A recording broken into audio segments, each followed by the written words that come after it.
This is dumb. This is dumb content. This might be the dumbest video I've ever made. Hey everyone, it's your girl Maddie here, aka Beavermosh. Today, I'm doing something a little different. Now, for my subscribers, people that are familiar with what I do, I'm a metal YouTuber. I talk about risks because it's what I love. It's my passion. But there's something else I also enjoy. And that would be the long-standing MMORPG old school Runescape. I have put in thousands of hours into this medieval point-and-click simulator. I just can't stop grinding. Why, you might ask? A very valid question to be asked by any normal functioning person. Well, my answer is number go up. Well, anyway, in my Discord for my RuneScape clan, a fellow clanmate had suggested to me, joking I believe, that I should go ahead and rank all of the old school RuneScape bosses by how metal they are. My reaction was like, of course I'm doing that. Are you kidding me? This video will be made. So here we are. I laid some ground rules. I will be starting from the least metal and working my way all the way through the list unto the Ronnie James Dios of Gillinor. I will not be ranking skilling bosses just because I don't want to. There won't be any like quest bosses in here. And lastly, all of the raids I'm going to have represented by the final encounter. So for example, Chambers of Xeric will be ranked by the representation of the Great Olm. So let's get into the list. Deranged Archaeologist is not a real boss. The Mimic's whole thing is that they throw candy at you? At first glance, you probably think Kirill Sutsarev is quite the metalhead, but it's just image. Likes to buy a lot of skull gloves at Hot Topic and actually just really loves like a Veg Sevenfold. Duke Suxellus, someone who is sleeping this much, just isn't listening to riffs.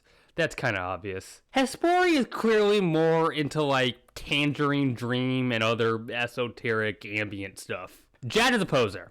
At first, really wanted you to fear him, but as time has gone on, you could tell his shtick was just that, a gimmick that has been proven more extreme by later bosses, as we will get to. Jad is not metal. Crazy Archaeologist is almost as lame as his pointless clone, Deranged Archaeologist. But at least Crazy Archaeologist is out there in the dark wilderness, reading kind of metal, probably getting into some dark lore, so got up the list a little bit. Honestly, the Barrows brothers are kind of washed out at this point. They're on the like outskirts of metal culture, but they're not really. The Barrows brothers are like the AC/DC of RuneScape bosses. Okay, with Seracnus, spiders aren't necessarily a metal thing. They can be, but usually aren't. And I think with Seracnus, as a spider boss, what she does is done better by a boss we will talk about later. Verzik runs a theater, is probably more into things that are like very gothic and into like the romantic things, is probably really into classical music. I don't even really know what the Chaos Fanatic is. Like, what's the lore behind the Chaos Fanatic? Who is this guy? Just like a fan of chaos? That's kind of lame, and is really just kind of bobbling around out there. Meh. Chaos Elemental still kind of feels pointless, but is at least better than the Chaos Fanatic for actually being chaos incarnate. Kraken, mean boss, very lame, easy encounter, nothing heavy or fearsome about this. But sea monsters do pop up in metal lore a lot. It is a thematic interest, especially the Kraken, so gotta move the Kraken up a little bit on the list. The Thermonuclear Smoke Devil is a goofy little guy. Nothing intimidating at all. Definitely not into extreme things, but gets points for being a devil. Vorkath is kinda overrated. Not even really that metal at all, but influential. Vorkath is a lot of people's favorite first boss, so in a lot of ways is kind of like Led Zeppelin. With Hunwith, and I'm putting Corrupted Hunwith and the regular Hunwith as the same thing here.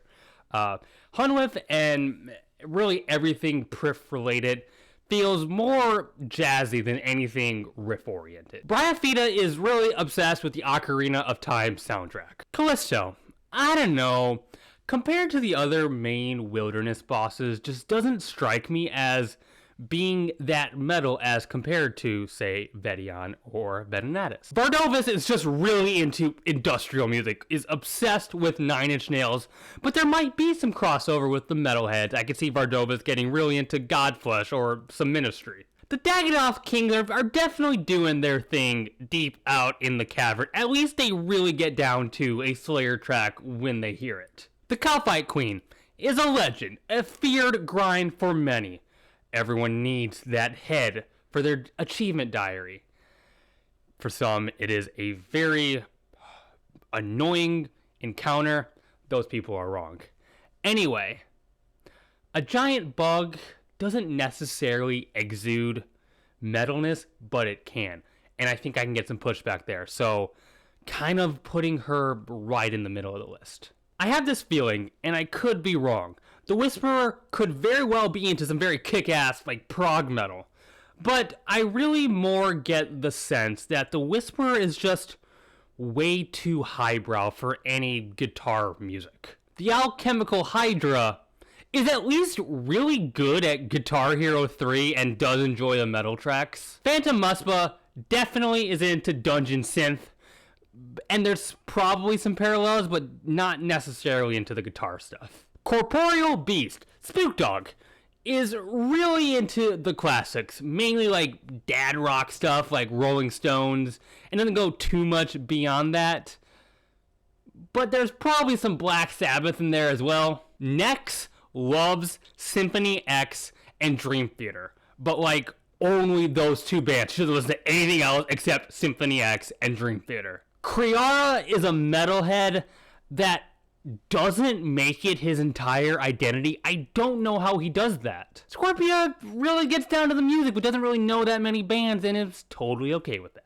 Skeletons don't necessarily mean metal, so is Vedion? I don't know, but I just have this hunch that Vedion is really into like old school thrash metal. The Great Olm is very into metal, that's obvious, but loses some points, falls down the list a little bit, because he's splitting his time with his other obsession, being like Aphex Twin and Autechre. Once again, spiders are not necessarily a metal thing, but looking at Venenatis, yeah, she's into riffs. At least a lot more than Sarachnis. I gotta say it, Zulrah has kind of lost their edge.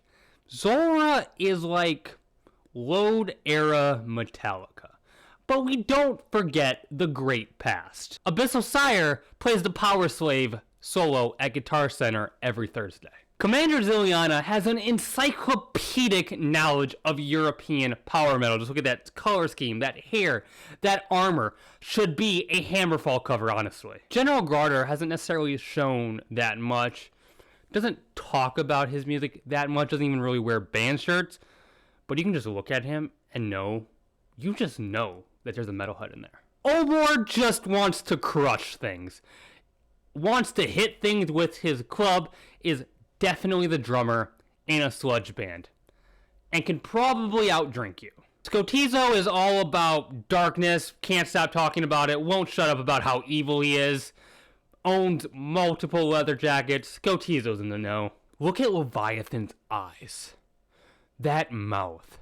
That is the look of a record collector in complete awe of his rare Bay Area thrash tape collection. The grotesque guardians are these stone beasts sitting on top of an abandoned evil castle. That is so grim. That is pure black metal. King Black Dragon, respect the original RuneScape's first boss, all secluded in that lair in the deep wilderness, still very metal, wearing all black. Hell yeah. The Nightmare. Look at that hair, those eyes, the torn, dark clothes, just hanging out in the haunted swamps of Mauritania. This is a veteran of the pits. Cerberus, like, holy shit, basically the guardian of hell, the mother of demon puppies, creates these pools of acid and spawns these tortured souls. So goddamn metal. Just look at the wardens. Can you honestly look at them and think that Suffocation isn't their favorite band? That they haven't been to every immolation gig in Sophonim ever? That they haven't memorized every single Cannibal Corpse drum fill? I mean, come on. I couldn't justify not putting Zuck at the top of the list. I mean, RuneScape's hardest challenge, the greatest threat they have bestowed upon their player base. For many, the Infernal Cape, the reward you get for killing Zuck, is the ultimate goal. Zuck commands these hordes in the volcanic ruins of Mol Erek. And really, his image just kind of exudes an Adam Burke cover. Maybe an obvious, predictable choice, but it had to be here. So, here we are, the number one boss. Who did I pick as the most metal boss of old school RuneScape? I went with the safe route. I picked the predictable answer. You all saw it coming. No explanation needed, though. The giant mole. So you made it through this incredibly cringe content. Thank you. Congratulations. If you like this video, hit the like button. It'd mean the world to me if you consider subscribing. I have a Twitter you can follow. Link to that is in the bio of this YouTube channel. Leave a comment. I love getting to engage with those. Thank you to my patrons. And you can join my Patreon. No pressure, but if that's a way you want to support, it would mean so much to me. Hey, you right there, keep it metal. And for any of you scapers that somehow found your way on this video and are very confused, the algorithm just threw this at you, what are you doing? Stop. You're wasting XP. Get back to grinding. And also maybe just, I gotta tell you, at least go listen to the first 6 Black Sabbath records. My name is Maddie, aka Beavermosh, and I'm signing off.